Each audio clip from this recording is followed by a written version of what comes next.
The Democratic Republic of Congo has long been plagued by conflict. In 2021, a familiar threat resurfaced, the March 23 movement, or M23. This rebel group, with its roots in the aftermath of the Rwandan genocide, once again took up arms against the Congolese government, their goal to seize control of territory in the mineral-rich eastern DRC. The resurgence of M23 violence marked a return to a dark chapter in the region's history.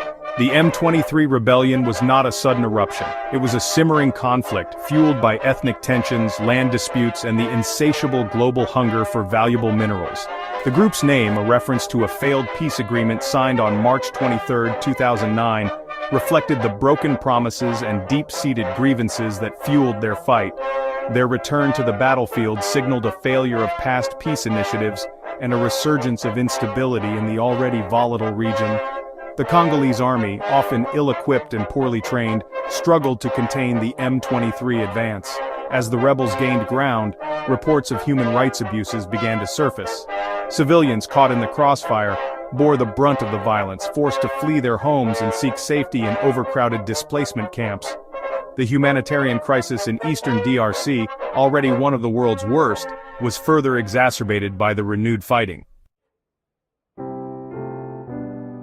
Understanding the M23 conflict requires delving into the complex history of the region, particularly the Rwandan genocide of 1994. The genocide, which saw the systematic killing of hundreds of thousands of Tutsi people, cast a long shadow over the DRC. Many of the perpetrators of the genocide fled across the border into eastern Congo, further destabilizing the region and fueling ethnic tensions that continue to this day. The M23 rebels are predominantly drawn from the Tutsi ethnic group. They claim to be fighting for the rights of Congolese Tutsis, who they say are marginalized and persecuted by the Congolese government. However, the Congolese government and international observers accuse Rwanda of supporting the M23, providing them with weapons, training, and even troops. Rwanda vehemently denies these allegations, but the specter of the genocide hangs heavy over the conflict, making it difficult to disentangle genuine grievances from opportunistic power grabs. The legacy of the genocide is not just about historical baggage, it has real-world consequences. The presence of Rwandan Hutu militias in eastern DRC, some of whom participated in the genocide, adds another layer of complexity to the conflict. These groups, often at odds with both the Congolese government and the M23, contribute to the cycle of violence and displacement. The unresolved issues stemming from the genocide continue to cast a long shadow over the region, hindering efforts to achieve lasting peace. As the M23 rebels advanced through eastern DRC, they left a trail of displacement and suffering in their wake. Villages were emptied as terrified civilians fled their homes, seeking safety from the fighting. The United Nations estimated that hundreds of thousands of people were displaced by the conflict, adding to the millions already uprooted by previous rounds of violence.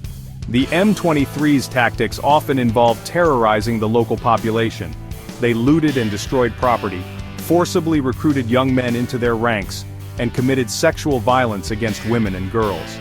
The rebels sought to establish control over key towns and cities, hoping to gain access to valuable mineral resources and establish themselves as a force to be reckoned with. Their campaign of violence culminated in the capture of two major cities in eastern DRC, Goma and Bunagana. The fall of these strategic locations sent shockwaves through the region and the international community. The M23's ability to seize and hold such important territory underscored the weakness of the Congolese government and the severity of the crisis. As the situation in eastern DRC deteriorated, the international community scrambled to find a peaceful resolution to the conflict. Regional organizations, such as the East African Community, had attempted to mediate between the Congolese government and the M23 rebels, but their efforts had largely failed to stem the violence. In a surprising turn of events, Qatar, a small but wealthy Gulf nation, emerged as a key player in the search for peace. Qatar, known for its diplomatic efforts in other conflict zones, offered to mediate between the warring parties. Their involvement was initially met with skepticism, but their neutrality and economic clout gave them a degree of leverage that others lacked. Qatar's mediation efforts focused on bringing the Congolese government and the M23 rebels to the negotiating table. They hosted a series of talks in Doha, providing a neutral ground for dialogue. While the talks were initially fraught with tension and mistrust, they represented a glimmer of hope in an otherwise bleak landscape. Section 5. Billions at stake. Qatar's economic influence. Qatar's interest in mediating the M23 conflict was not purely altruistic.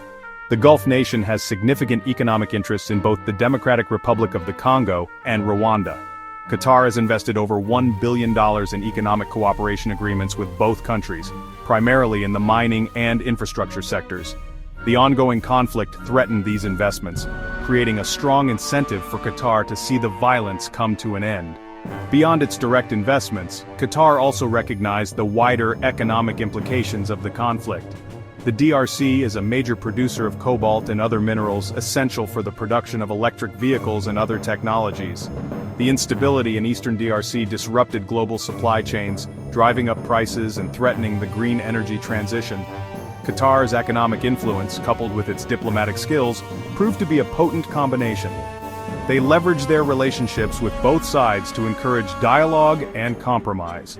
The prospect of increased economic cooperation and investment provided an added incentive for the warring parties to seek a peaceful resolution. As the conflict escalates, international pressure begins to mount. Global leaders and organizations call for immediate action, urging all parties to come to the negotiating table. Sanctions and diplomatic efforts intensify, aiming to bring about a peaceful resolution. Recognizing the regional impact, African leaders step in to mediate. High-level meetings are held, and influential figures work tirelessly to broker peace. The involvement of neighboring countries adds a new dimension to the efforts, highlighting the importance of regional stability.